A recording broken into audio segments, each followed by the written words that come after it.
Grabe, sobrang sama ng kalooban ko na lumabas ngayon. Kasi sobrang init, tignan nyo naman. Sobrang init talaga mga madam. Pero kailangan kong lumabas kasi yung si Macy kagabi, iyak siya ng iyak. Tapos pag chinecheck ko, yung tiyan niya sobrang tigas. So kabag, may kabag siya. Tapos nagpa-purple siya. Tapos hindi siya humihinto as in parang 2 hours ata siyang iyak ng iyak. Tapos, nag-search ako, sinabi na effective daw yung rest time si Meticon. So, tatry ko pumunta sa drugstore at mag-check. So, ayun, samahan niyo ako pumunta ng drugstore. Pero susunduin ko muna yung firstborn ko. Ay, sinundo ako ni nanay. Yan, dito kami sa BF ngayon.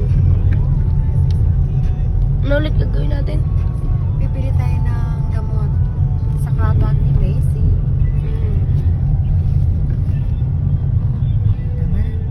Ang init! Ang init pose. Yes.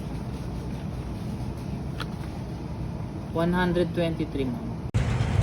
At sobrang init! Basa na po kilikili ni Marcos. Uy, uy, uy, uy! Ang init mga sisi! Parking. Sobrang init mga sisi.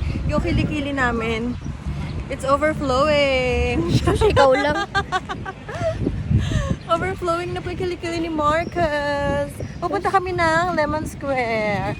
Hi, Kay! Shout out sa'yo. Bakit nakaganyan yung phone? Shout out sa'yo. Dahil sa'yo, titignan ko yung mga prices ng cake sa Lemon Square. Binigyan mo ako ng trabaho, dear. Napakainit, sis! Pag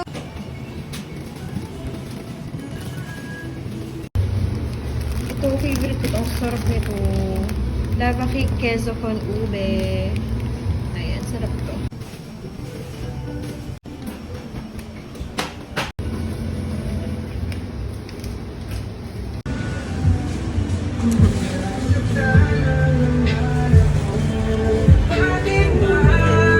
Sobrang tirik ng araw kahit 4 PM na.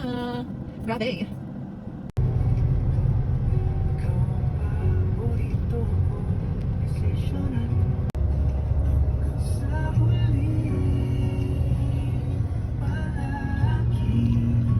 Alam mo dapat yung ano, ilagay na nila doon yung sasakyan para hindi nagkukos ng traffic. Alam mo na